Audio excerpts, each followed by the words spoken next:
नहमदुहु व नुसल्ली व नुसल्लिमु अला रसूलिहिल करीम अम्मा बाद फ़अऊज़ु बिल्लाहि मिनश शैतानिर रजीम बिस्मिल्लाहिर रहमानिर रहीम।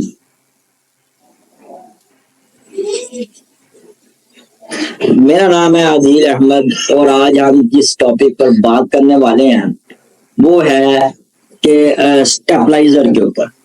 हमारे घरों में स्टेबलाइजर का बहुत रुझान है, स्टेबलाइजर इस्तेमाल करते हैं, लेकिन कभी हमने ये सोचा कि इसका हमें फायदा या नुकसान है। बेसिकली तो हम इसको अपने फायदे के लिए इस्तेमाल करते हैं। हम इसको इसलिए इस्तेमाल करते हैं कि हमारे जो महंगा इक्विपमेंट है, मिसाल के तौर पर इसको हम आमतौर पर फ्रिज वगैरह के साथ इस्तेमाल करते हैं, इसलिए कि अगर बिजली का कोई झटका वगैरह लगे, कोई बिजली की कोई खराबी वगैरह हो तो हमारी फ्रिज जो ये है ये बच सके, क्योंकि ये महंगी चीज होती है। लेकिन आज मैं आपको इसकी हकीकत बताता हूँ कि ये हमारी फ्रिज को बचा भी सकती है या उल्टा हमें नुकसान पहुंचाती है।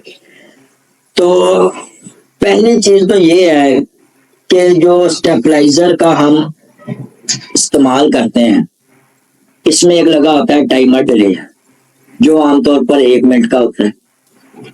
अगर उसमें बिजली आए तो 1 मिनट के बाद स्टेबलाइजर ने स्टार्ट होना है और वो जो करंट है वो पास होना और फ्रिज तक जाना है। फिर इसमें एक ट्रांसफार्मर लगा होता है जो स्टेप अप ट्रांसफार्मर होता है। ट्रांसफार्मर की 2 टाइप्स होती हैं, एक स्टेप अप होता है और एक स्टेप डाउन होता है।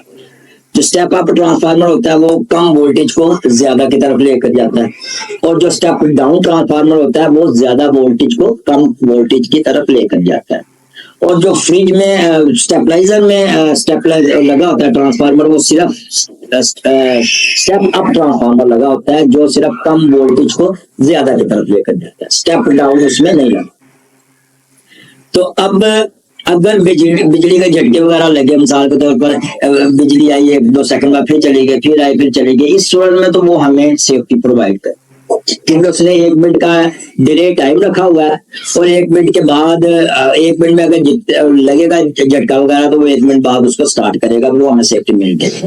दूसरी सेफ्टी हमें इस चीज में मिल गई कि अगर हमारे वोल्टेज 180-150 कम आ रहे हैं तो उसको 220 कर देगा, इस चीज की सेफ्टी मिलती है।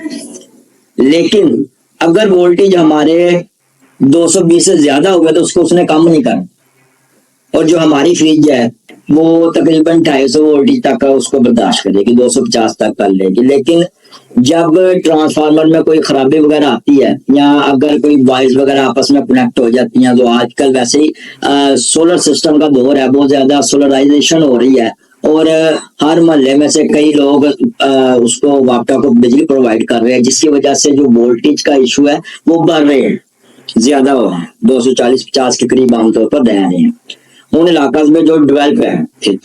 लेकिन डेवलपिंग कंट्री जो कम एरिया जहाँ पर सोलराइजेशन इतनी नहीं है, वहां पे अभी भी वोल्टेज तकरीबन 200-180 के करीब रह रहे हैं। लेकिन उन इलाकों में भी जब ट्रांसफार्मर के ऊपर लोड पड़ता है, कोई खराबी आ जाती है तो वोल्टेज का झटका लगता है और वोल्टेज 400 तक भी चला जाता है। अब जब वोल्टेज 400 तक जाएगा तो स्टेबलाइजर ने उस वक्त आपको कोई काम नहीं आना, वो जो 400 वोल्टेज का झटका आपके फ्रिज को लग रहा है, आपका कंप्रेसर जल जाए, तो इसका मतलब ये है कि हमारी सेफ्टी 0 हो, ये नुकसान इससे हमें मिला। दूसरा इससे जो हमें नुकसान मिलेगा वो ये है कि अगर आपने देखा होगा कि हर फ्रिज में लगा होता है थर्मोस्टेट। थर्मोस्टेट का मतलब ये है कि जब उसकी फ्रिज की कूलिंग कम होती है तो वो थर्मोस्टेट फ्रिज को ऑन करता है और अपनी मुकर्रर कूलिंग के बाद फ्रिज दोबारा बंद हो जाती है।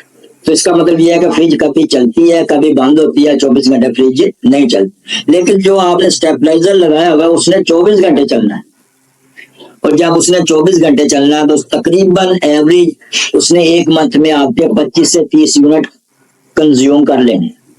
वो खर्चा है जो आपको नजर ही नहीं आ रहा और आपको हाई वोल्टेज की सेफ्टी भी नहीं मिल रही।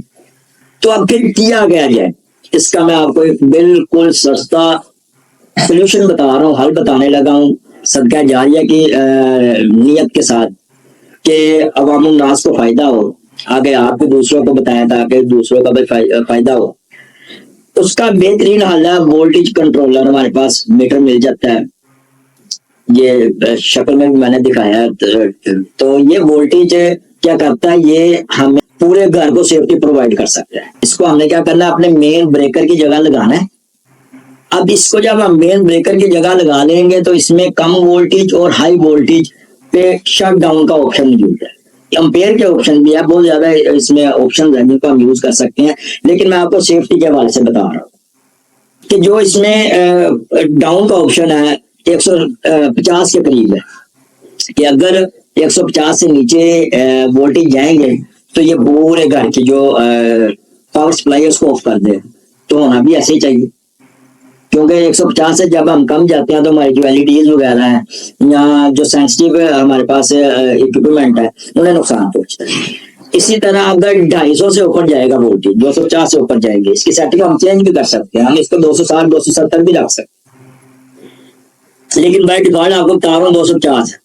अब जैसे ही आपके वोल्टेज 250 से गए ऊपर तो क्या होगा, आपकी पूरी की पूरी पावर सप्लाई शट डाउन हो जाएगी, जिससे हमारे पूरे घर को सेफ्टी मिलेगी। हाई वोल्टेज के ऊपर भी, लो वोल्टेज के ऊपर भी, दोनों तरह से हमें सेफ्टी मिलेगी। और इसमें डिले भी होता है, टाइम डिले उसको हम कम या ज्यादा कर सकते हैं, 10 सेकंड 20 सेकंड 30 सेकंड 40 सेकंड, तो ये डिले भी होता है। तो इससे हमें पूरे हमारे घर को सेफ्टी मिलेगी और ये पूरे माह में आधा यूनिट भी कंज्यूम नहीं करता, हमें बचत भी मिलेगी। हाई वोल्टेज के ऊपर भी, लो वोल्टेज के ऊपर भी, दोनों तरह से हमें सेफ्टी मिलेगी। और इसमें डिले भी होता है, टाइम डिले उसको हम कम या ज्यादा कर सकते हैं, 10 सेकंड 20 सेकंड 30 सेकंड 40 सेकंड, तो ये डिले भी होता है।